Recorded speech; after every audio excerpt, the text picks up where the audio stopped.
Welcome to বিজ্ঞান gallery. আমি এই ভিডিওতে যে বিষয়টা আলোচনা করেছি সেটা হচ্ছে 2024-25 একাডেমিক ইয়ারে এনসিইআরটি সিলেবাস অনুযায়ী টিবিএসসি থেকে তোমাদের যে দশম শ্রেণী আছে সেই দশম শ্রেণীর যে সায়েন্স সাবজেক্ট সেই সায়েন্স সাবজেক্টটির সপ্তম অধ্যায় অর্থাৎ চ্যাপ্টার নাম্বার 7, এটা অবশ্য বায়োলজির উপর, সেই বায়োলজির উদ্ভিদ ও প্রাণীদের মধ্যে সমন্বয়, এই চ্যাপ্টার থেকে কি কি প্রশ্ন তোমাদের half yearly exam, pre board exam এবং বোর্ড ফাইনাল বা মাধ্যমিক এক্সামে আসতে পারে তারই সাজেশন আমি এই ভিডিওতে আনসার সহযোগে তুলে ধরেছি। আশা করি পুরাটা ভিডিও যদি তোমরা মনোযোগ সহকারে দেখো এবং ভিডিওর দেওয়া প্রশ্নগুলি যদি তোমরা ফলো করো, অবশ্যই তোমাদের বিগত বছরগুলির মতো 100% কমন আসবে। আর যারা ফিজিক্স কেমিস্ট্রির বাকি ভিডিওগুলি দেখোনি এবং বায়োলজিরও আমি অন্যান্য আরও অনেক ভিডিও দিয়েছি, সাজেশনের ভিডিও, সেই ভিডিওগুলির লিঙ্ক এই ভিডিওর ডেসক্রিপশনে দেওয়া আছে। আর যদি পরবর্তী ভিডিও পেতে চাও বা ম্যাথমেটিক্সের উপর সাজেশন পেতে চাও, অবশ্যই চ্যানেলটাকে সাবস্ক্রাইব করে নেবে। তাহলে এবার আমি যাচ্ছি মার্ক ডিস্ট্রিবিউশন প্যাটার্নে। দেখো মার্ক ডিস্ট্রিবিউশন প্যাটার্নে কি বলছে। কুয়েশ্চন প্যাটার্ন হচ্ছে, এ হলো হাফ ইয়ারলি এক্সামের কুয়েশ্চন প্যাটার্ন।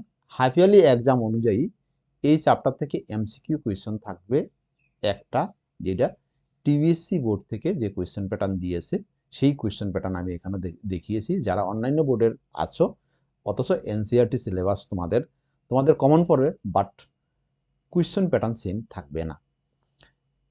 এরপরে থাকবে ভেরি শর্ট আনসার বা শর্ট কোয়েশ্চন ডিরেক্ট থাকবে 1 মার্কের দুটা, 2 মার্কের একটা কোয়েশ্চন থাকবে, 4 মার্কের একটা কোয়েশ্চন থাকবে। টোটাল থাকবে এই চ্যাপ্টার থেকে হাফ ইয়ারলি এক্সামে 9 নম্বর। আবার বলছি, হাফ ইয়ারলি এক্সামে এই চ্যাপ্টার থেকে টোটাল তোমাদের 9 নম্বর আসবে। কিন্তু প্রি বোর্ড বা ফাইনাল এক্সাম বা মাধ্যমিক এক্সামে এই চ্যাপ্টার থেকে এমসিকিউ থাকবে শুধুমাত্র একটা, শর্ট কোয়েশ্চন থাকবে ডিরেক্ট একটা, আর 4 মার্কের কোয়েশ্চন থাকবে একটা। টোটাল থাকবে এই চ্যাপ্টার থেকে 6 মার্ক। আবারও বলছি, প্রি বোর্ড এবং ফাইনাল এক্সামে এই চ্যাপ্টার থেকে থাকবে 6 নম্বর, আর হাফ ইয়ারলি এক্সামে এই চ্যাপ্টার থেকে থাকবে 9 নম্বর। তাহলে এবার আমি যাচ্ছি মূল প্রসঙ্গে। দেখো প্রথমে আমি ছোট প্রশ্ন নিয়ে আসছি, শর্ট কোয়েশ্চন। প্রথম কোয়েশ্চনে কি বলছে দেখো, উদ্ভিদের কোষ বিভাজন নিয়ন্ত্রণকারী হরমোনটির নাম কি? কোন হরমোন উদ্ভিদের কোষ বিভাজনকে নিয়ন্ত্রণ করে? আনসার হচ্ছে সাইটোকাইনিন। আবার বলছি, আনসার হচ্ছে সাইটোকাইনিন। পরের কোয়েশ্চনটা হচ্ছে, একটি গ্যাসীয় হরমোনের নাম লিখো। কোন হরমোনটিকে গ্যাসীয় হরমোন বলা হয়? আনসার হচ্ছে ইথিলিন। দেখে নাও, আনসারটা লিখে নাও, আনসার হচ্ছে ইথিলিন। পরের কোয়েশ্চন, উদ্ভিদ হরমোন কোন কলা থেকে উৎপন্ন হয়? আবার বলছি, উদ্ভিদ হরমোন কোন কলা থেকে উৎপন্ন হয়? আনসার হচ্ছে ভাজক কলা থেকে। আনসারটা লিখে নাও, আনসারটা হচ্ছে ভাজক কলা থেকে। উদ্ভিদ হরমোন ভাজক কলা থেকে উৎপন্ন হয়। এর পরের প্রশ্নে যাচ্ছি আমরা, জিব্বারেলিনের দুটি উৎস উল্লেখ করো বা জিব্বারেলিনের দুটি উৎসের নাম লিখো। আনসার দেখো, জিব্বারেলিন উদ্ভিদের পরিপক্ক বীজে এবং বীজপত্রে পাওয়া যায়। উৎস মানে কোথায় পাওয়া যায়? তাহলে জিব্বারেলিন কোথায় কোথায় পাওয়া যায়? জিব্বারেলিন পাওয়া যায় উদ্ভিদের বীজে, পরিপক্ক বীজে এবং বীজপত্রে পাওয়া যায়। দুটা উৎস বলছে, বা দুটা উৎসের নাম বলে দিয়েছি। এরপরের প্রশ্ন হচ্ছে, উদ্ভিদের অগ্রস্ত প্রকটতা ঘটায় কোন হরমোন? কোন হরমোন উদ্ভিদের অগ্রস্ত প্রকটতা ঘটায়? আনসার হচ্ছে অক্সিন। লিখে নাও, আবার বলছি, আনসার হচ্ছে অক্সিন। পরে কোয়েশ্চন, উদ্ভিদের কাণ্ডের বৃদ্ধিতে সাহায্য করে কোন হরমোন? কোন হরমোনের প্রভাবে উদ্ভিদের কাণ্ডের বৃদ্ধি ঘটে? এখানে দুটো হরমোন আছে, একটা হচ্ছে অক্সিন আর একটা হচ্ছে জিব্বারেলিন। অক্সিনের প্রভাবেও উদ্ভিদের কাণ্ডের বৃদ্ধি ঘটে, আবার জিব্বারেলিনের প্রভাবেও উদ্ভিদের কাণ্ডের বৃদ্ধি ঘটে। পরের প্রশ্ন, কোন হরমোন উদ্ভিদের বৃদ্ধিতে বাধা দেয়? তাহলে একটা হরমোন আছে যেটা উদ্ভিদের বৃদ্ধিকে বাধা দেয়, অর্থাৎ বৃদ্ধি হতে দেয় না, সেটা কোন হরমোন? সেটা অবশ্যই অ্যাবসিসিক অ্যাসিড। আবারও বলছি, দেখো সেটা কি আছে, সেটা হচ্ছে অ্যাবসিসিক অ্যাসিড। লিখে নাও, অ্যাবসিসিক অ্যাসিড। এর পরে কোয়েশ্চনে যাচ্ছি আমরা।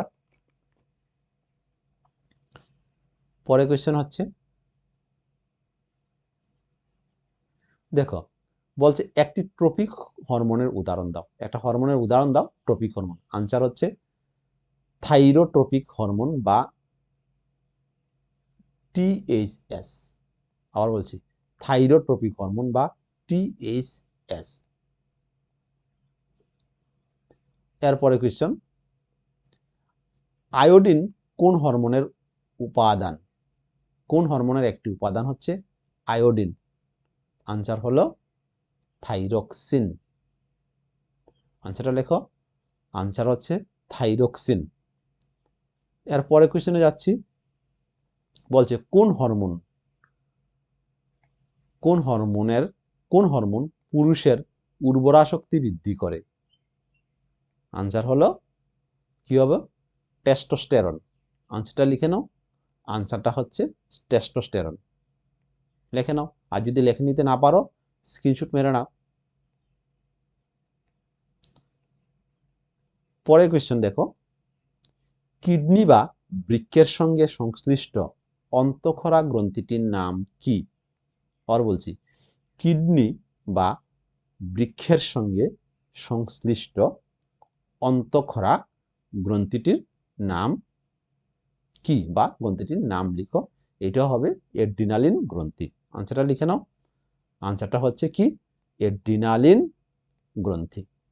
আবার বলছি, তাহলে এবার আমি চলে যাচ্ছি পরের যে প্রশ্ন আছে। পরের প্রশ্নে দেখো কি বলছে, পুরুষের দেহে উপস্থিত কিন্তু স্ত্রী দেহে অনুপস্থিত অন্তঃক্ষরা গ্রন্থিটির নাম লিখো। আবার বলছি, এ ধরনের প্রশ্ন সচরাচর কুইজ কম্পিটিশনে এসে থাকে। পুরুষের দেহে উপস্থিত কিন্তু স্ত্রী দেহে অনুপস্থিত অন্তঃক্ষরা গ্রন্থিটির নাম লিখো। আনসার কি? আনসার হলো শুক্রাশয়। আনসার হচ্ছে শুক্রাশয়। এর পরের যে প্রশ্নটা আছে সেটা দেখো, স্নায়ুকোষ বা নিউরন বিভাজিত হয় না কেন? কেন স্নায়ুকোষ বা নিউরন বিভাজিত হয় না? কেননা স্নায়ুকোষে কি থাকে না? স্নায়ুকোষে সেন্ট্রোজোম থাকে না। তাহলে কোয়েশ্চনটা কি? স্নায়ুকোষে সেন্ট্রোজোম নিষ্ক্রিয় থাকার কারণে স্নায়ুকোষ বিভাজিত হয় না। স্নায়ুকোষে সেন্ট্রোজোম থাকে না, বা থাকলেও সেটা কি থাকে? একেবারে নিষ্ক্রিয় অবস্থায় থাকে, সেই জন্য স্নায়ুকোষ বিভাজিত হয় না। পরে কোয়েশ্চন, সোজা পথে হাঁটা, বাইসাইকেল চালানো, পেন্সিলকে তুলে নেওয়ার মতো কাজগুলি মস্তিষ্কের কোন অংশ দ্বারা নিয়ন্ত্রিত হয়? আনসার কি হবে? আনসার হচ্ছে লঘু মস্তিষ্ক। তাইলে তোমাদের কোয়েশ্চনটা আমি এখানে কয়েকটা পার্ট একসাথে যুক্ত করে দিয়েছি। কোয়েশ্চনটা এইভাবে দিল যে সোজা পথে হাঁটা মস্তিষ্কের কোন অংশ দ্বারা নিয়ন্ত্রিত হয়? আনসার হবে লঘু মস্তিষ্ক। বাইসাইকেল চালানো মস্তিষ্কের কোন অংশ দ্বারা নিয়ন্ত্রিত হয়? এটাও তোমার কি? লঘু মস্তিষ্ক। এভাবে আসতে হয়, একটি পেন্সিলকে তুলে নেওয়া বা একটা কলমকে তুলে নেওয়া, একটা খাতাকে তুলে নেওয়া, তুলে নেওয়ার কাজগুলি মস্তিষ্কের কোন অংশ দ্বারা নিয়ন্ত্রিত হয়? আনসার হচ্ছে লঘু মস্তিষ্ক। সেই জন্য আমি আগের ভিডিওগুলিতে বলে দিয়ে এসেছি যে একটু কোয়েশ্চেনগুলিকে একটু বুঝে পড়ো, দেখবে না বুঝে পড়লে কোনো অংশেই বাদ যাবে না, ফুল একেবারে কমন পাবে এবং পরীক্ষাও তোমাদের ভালো হবে। এরপর দেখে নিচ্ছি পরের যে প্রশ্ন। পরের প্রশ্ন কি বলছে, জন্মের পর শিশুর স্তনপানের ইচ্ছা ইহা কি ধরনের প্রতিবর্ত ক্রিয়া? আবার বলছি, জন্মের পর শিশুর স্তনপান করার ইচ্ছা কি ধরনের প্রতিবর্ত ক্রিয়ার উদাহরণ? আনসার কি হলো? আনসার হচ্ছে সহজাত প্রতিবর্ত ক্রিয়ার উদাহরণ। আবারও বলছি, আনসারটা কি হলো? আনসার হচ্ছে সহজাত প্রতিপত্ত ক্রিয়া। তাহলে এবার চলে যাচ্ছি পরের প্রশ্নে। পরের প্রশ্নে কি বলেছে দেখো, পরের প্রশ্নে বলেছে দুটি স্নায়ুকোষের সংযোগ স্থলকে কি বলে।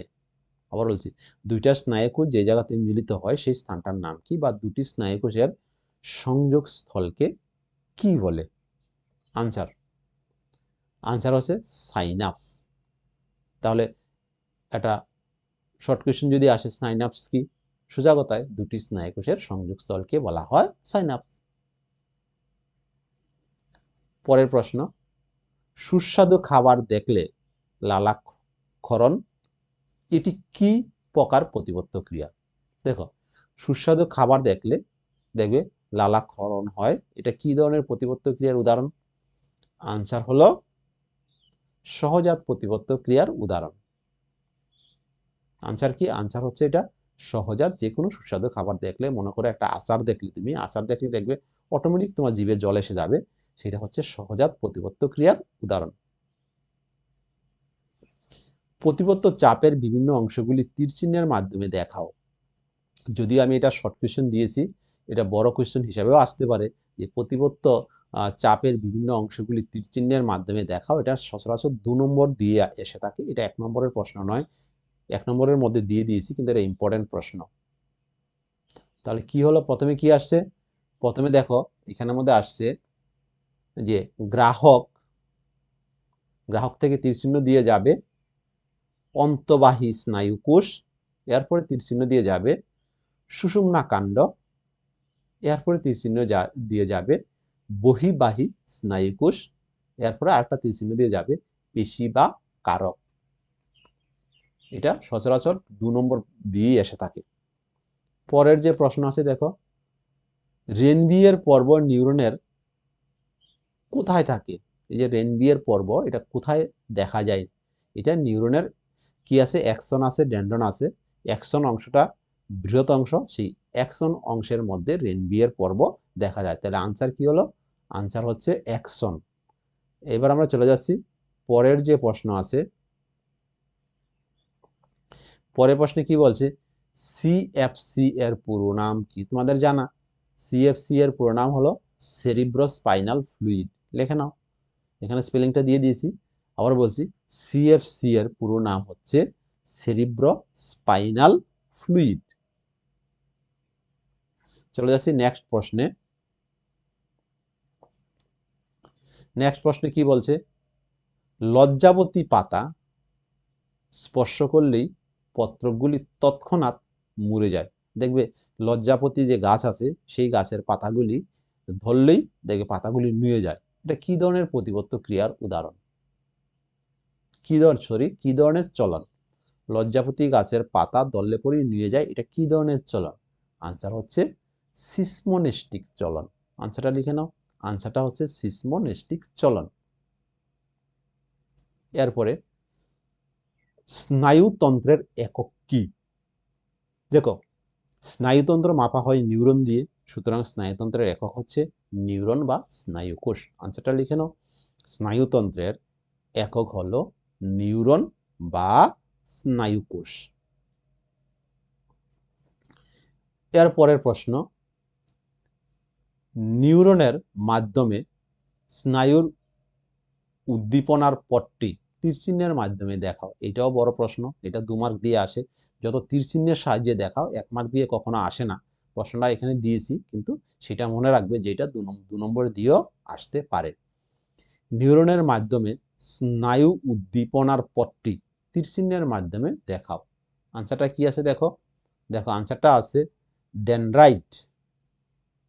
আর একটা নিউরন থেকে স্নায়ু উদ্দীপনা ডেনড্রাইটে আসে, ডেনড্রাইট থেকে কোষদেহে পৌঁছে, কোষদেহ থেকে অ্যাক্সনে যায়, অ্যাক্সন থেকে প্রান্ত সন্নিকর্ষে পৌঁছায়, প্রান্ত সন্নিকর্ষ থেকে সাইনাপসের মধ্য দিয়ে পরবর্তী নিউরনে যায়। আবার বলছি, নিউরনের মাধ্যমে স্নায়ু উদ্দীপনার পট্টি তীরচিহ্নের মাধ্যমে দেখাও। প্রথমে কি করে, আরেকটা নিউরন থেকে ডেনড্রাইটের মাধ্যমে দেহকোষে আসে, দেহকোষ থেকে অ্যাক্সনে যায়, অ্যাক্সন থেকে প্রান্ত সন্নিকর্ষে পৌঁছে, প্রান্ত সন্নিকর্ষে পৌঁছার পর সে সাইনাপসের মাধ্যমে, দুইটা নিউরনের সংযোগস্থলের মাধ্যমে সে আরেকটা নিউরনে পৌঁছায়। এর পরের প্রশ্ন, নিউরনের কোন অংশে স্নায়বিক স্পন্দন রাসায়নিক স্পন্দনে রূপান্তরিত হয়? আবার বলছি, নিউরনের কোন অংশে স্নায়বিক স্পন্দন রাসায়নিক স্পন্দনে রূপান্তরিত হয়? আনসার হলো প্রান্ত সন্নিকর্ষে। আনসারটা কি হবে? আনসারটা হচ্ছে প্রান্ত সন্নিকর্ষে। লিখে নাও। এরপরে দেখে নিচ্ছি আমরা পরের যে প্রশ্ন আছে। পরের প্রশ্ন কি বলছে? পতঙ্গবুক উদ্ভিদে কি প্রকার চলন দেখা যায়? একটা উদ্ভিদ আছে যেটা পতঙ্গবুক, যেটা পতঙ্গকে ধরে খায়, তোমরা ক্লাস 9-এ পড়েছো। সেখানে ক্যামোনেস্টিক চলন দেখা যায়। আবার বলছি, পতঙ্গবুক উদ্ভিদে যে চলন দেখা যায় সেটা হচ্ছে এক ধরনের নেস্টিক চলন, সেটা হচ্ছে ক্যামোনেস্টিক। আমরা দেখে নিচ্ছি পরের প্রশ্ন, পার্থেনোকাপি কি? পার্থেনোকাপি কি? আবার বলছি, পার্থেনোকাপি কি? দেখো, বীজহীন ফল উৎপাদন যে পদ্ধতি সেটাকে বলা হয় পার্থেনোকাপি। দেখো, কোনো কোনো ফলের মধ্যে বীজ উৎপন্ন হয় না, যে পদ্ধতিতে এই ফল উৎপাদনের ফলে তার মধ্যে বীজ থাকে না বা বীজ হয় না, সেই পদ্ধতিটার নাম হচ্ছে পার্থেনোকাপি। তাহলে কি হবে? বীজহীন ফল উৎপাদন পদ্ধতিকে বলে পার্থেনোকাপি। পরের প্রশ্ন, মানবদেহে মাস্টার গ্ল্যান্ড এবং মাস্টার অফ গ্ল্যান্ড, আবার বলছি, মানবদেহে মাস্টার গ্ল্যান্ড এবং মাস্টার অফ মাস্টার গ্ল্যান্ড বলতে কোন অংশ দুটিকে বোঝায়? এটা হলো মাস্টার গ্ল্যান্ড, আরটা বলে মাস্টার অফ মাস্টার গ্ল্যান্ডের মাস্টার। দেখো, ব্যাপারটা এরকম, কোনটাকে বলা হয় মাস্টার গ্ল্যান্ড, আবার কোনটাকে বলা হয় মাস্টার গ্ল্যান্ডগুলির মাস্টার গ্ল্যান্ড। তাহলে প্রথম হচ্ছে কি, মাস্টার গ্ল্যান্ড হচ্ছে পিটুইটারি গ্রন্থি, আর মাস্টার অফ মাস্টার গ্ল্যান্ড হচ্ছে হাইপোথ্যালামাস। আবার বলছি, মাস্টার গ্ল্যান্ড হচ্ছে পিটুইটারি গ্রন্থি আর মাস্টার অফ মাস্টার গ্ল্যান্ড হচ্ছে হাইপোথ্যালামাস। ঠিক আছে, এরপরে দেখে নিচ্ছি আমরা পরের যে প্রশ্ন আছে। পরের প্রশ্নে যাচ্ছি আমরা। পরের প্রশ্নে কি বলছি দেখো, মানবদেহের কোন হরমোনকে 3F হরমোন বা ইমার্জেন্সি হরমোন বলা হয়? 3F ব্যাপারটা বুঝছো? 3F means 1F for fight, then 2nd F for fear, 3rd F for flight. এই তিনটা F, অর্থাৎ মানবদেহে কোন হরমোনকে 3F বলা হয়? আনসার হচ্ছে এড্রিনালিন হরমোনকে 3F হরমোন বলা হয়। আবার বলছি, মানবদেহের এড্রিনালিন হরমোনকে বলা হয় 3F হরমোন। পরের প্রশ্ন, মধুমেহ বা আমরা যেটাকে বলছি ডায়াবেটিস, আবার বলছি মধুমেহ এবং বহুমূত্র দুটোটাই ডায়াবেটিস এই রোগের কারণ কি? এই রোগের কারণ হচ্ছে, মধুমেহ রোগের কারণ হচ্ছে ইনসুলিন এবং বহুমূত্র রোগের কারণ হচ্ছে এডিএস। এডিএস মিন্স দেওয়া আছে এডিনোকোট, এডিএস মিন্স কি দেওয়া আছে? এডিএস বা ভ্যাসোপ্রেসিনের অভাব, বহুমূত্র হয় এডিএস বা ভ্যাসোপ্রেসিনের অভাবে বহুমূত্র হয়। আর বহুমূত্র রোগ হয় ইনসুলিনের অভাবে, ডায়াবেটিস হয় ইনসুলিনের প্রভাবে, আর বহুমূত্র রোগ হয় এডিএস এর অভাবে। ব্যাপারটা ক্লিয়ার? আবার বলে নিচ্ছি, মধুমেহ রোগ হয় ইনসুলিনের অভাবে আর বহুমূত্র রোগ হয় এডিএস এর অভাবে। এবার দেখে নিচ্ছি আমরা নেক্সট প্রশ্ন, শৈশবে থাইরক্সিনের কম ক্ষরণে কি রোগ হয়? শৈশবে থাইরক্সিনের কম ক্ষরণে কি রোগ হয়? আনসার হচ্ছে ক্রেটিনিজম। দেখো, আমি এই যে কোয়েশ্চেনগুলি দিয়েছি এগুলি কোনো নোট বই ফলো করে না, তোমাদের যে এনসিইআরটি টেক্সট বুক আছে সেই টেক্সট বুক ভালোভাবে পড়ে প্রথম পাতা থেকে লাস্ট পাতা অবধি পড়ে এই পৃষ্ঠার ভিতরে যে যে কোয়েশ্চেনগুলি আছে সেই কোয়েশ্চেনগুলি দেখে আমি কোয়েশ্চেন তৈরি করেছি। তো এখানে কোয়েশ্চেনের হয়তো আমি যে কোয়েশ্চেন দিয়েছি সেই কোয়েশ্চেনটা এইভাবে না দিয়ে একটু হেরফের করে দিতে পারে, কারণ ওরা তো আমার মতো নাই দিতে পারে, কিন্তু কোয়েশ্চেন তো বইয়ের ভিতর থেকেই দেবে। আর কোয়েশ্চেন যদি বইয়ের ভিতর থেকে দেয়, অবশ্যই আমার কোয়েশ্চেনগুলি যেহেতু বইয়ের ভিতরের মধ্যে ইম্পর্টেন্ট, সুতরাং কমন আসবে। এরপরে দেখে নিচ্ছি আমরা পরের যে প্রশ্ন আছে। পরের প্রশ্ন কি, কেন্দ্রীয় স্নায়ুতন্ত্রের প্রধান অংশগুলি কি কি? আবার বলছি, কেন্দ্রীয় স্নায়ুতন্ত্রের প্রধান অংশগুলি কি কি, অথবা কেন্দ্রীয় স্নায়ুতন্ত্র কি কি অংশ নিয়ে গঠিত? কেন্দ্রীয় স্নায়ুতন্ত্র কি কি অংশ নিয়ে গঠিত? আনসার হলো মস্তিষ্ক এবং সুষুম্নাকাণ্ড নিয়ে কেন্দ্রীয় স্নায়ুতন্ত্র অবস্থিত। আনসারটা লিখে নাও, মস্তিষ্ক এবং সুষুম্নাকাণ্ড নিয়ে কেন্দ্রীয় স্নায়ুতন্ত্র গঠিত। এরপরে দেখে নিচ্ছি, সম্পূর্ণ নাম লিখো। সম্পূর্ণ নাম কি? জিএনআরএস এসিটিএস। আমি এখানে দিয়েছি, দেখো, এটা হোমওয়ার্ক দিলে ভালো হতো, তোমরা দেখে নাও। জিএনআরএস হলো গোনাডোট্রপিক রিলিজিং হরমোন। আবার বলছি, জিএনআরএস হলো গোনাডোট্রপিক রিলিজিং হরমোন, আর এসিটিএস হলো এড্রিনোকর্টিকোট্রপিক হরমোন। এটা স্ক্রিনশট মেরে নাও, না পারলে। শ্রবণ ক্রিয়া মস্তিষ্কের কোন অংশ দ্বারা নিয়ন্ত্রিত হয়? মস্তিষ্কের কোন অংশ দ্বারা শ্রবণ ক্রিয়া, আমরা যে শুনি, সেটা মস্তিষ্কের কোন অংশ নিয়ন্ত্রণ করে? আনসার হচ্ছে কি হবে? Temporal lobe. আনসারটা কি হবে? আনসার হচ্ছে টেম্পোরাল লোব দ্বারা। লিখে নাও, আনসারটা লিখে নাও, টেম্পোরাল লোব। নেক্সট প্রশ্ন, কোন রোগ না হওয়ার জন্য খাদ্য লবণে আয়োডিন মেশানো হয়? দেখো, আয়োডিনের অভাব হলে তোমাদের গলগণ্ড রোগ হয়। দেখো, কোয়েশ্চেনটা আসলো, আয়োডিনের অভাব হলে গলগণ্ড রোগ হয়, তাহলে গলগণ্ড রোগ কার অভাবে হয়? এর ভিতরে গলগণ্ড রোগ কার অভাবে হয়? আনসার হলো আয়োডিনের অভাবে। এবার তোমাকে বলছে কোন রোগ না হওয়ার জন্য খাদ্য লবণের মধ্যে আয়োডিন মেশানো হয়। তাহলে কিসের জন্য মেশানো হয়? যাতে গলগণ্ড রোগ না হয়, তার জন্যই আমাদের যে খাবারের লবণ তার মধ্যে আয়োডিন মেশানো থাকে। পরের প্রশ্ন বলছে, রক্তচাপ, লালাক্ষরণ, বমন, এইসব অনৈচ্ছিক ক্রিয়াসমূহ মস্তিষ্কের কোন অংশ দ্বারা নিয়ন্ত্রিত হয়? আনসার হচ্ছে কি পাইলাই? পশ্চাৎ মস্তিষ্ক।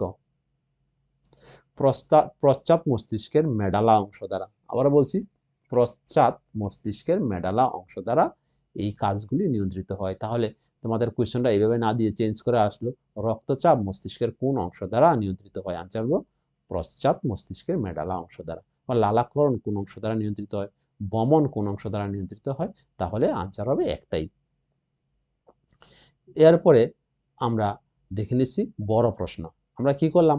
সবগুলি ছোট প্রশ্ন দেখলাম, ছোট প্রশ্নগুলির আনসারগুলি দেখলাম। এবার আমরা দেখে নেব এই চ্যাপ্টার থেকে কি কি বড় প্রশ্ন আসতে পারে। দেখো, প্রথম কোয়েশ্চনটা কি? সাইনাপস কি? চিত্রসহ সাইনাপসের গঠন বুঝিয়ে দাও। তোমাদের একটা কোয়েশ্চেন থাকতে পারে যে স্যার, বড় প্রশ্নগুলি কি আসবে? শুধু বড় প্রশ্ন? আমি বড় প্রশ্নের জন্য আলাদা করে আবার ভিডিও দেব। যাদের কনফিউশন থেকে থাকে সেই ভিডিও দেখলে তোমরা ক্লিয়ার হয়ে যাবে।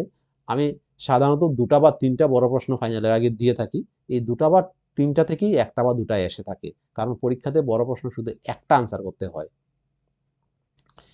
এরপরে কোয়েশ্চেন হচ্ছে, একটি আদর্শ নিউরনের চিত্র অঙ্কন করে বিভিন্ন অংশগুলি চিহ্নিত করো, অ্যাকসন এবং ডেনড্রনের পার্থক্য লিখো। দেখো, মোস্ট ইম্পর্টেন্ট 2 নম্বর কোয়েশ্চনটা আমার মনে হচ্ছে এটা আসবে।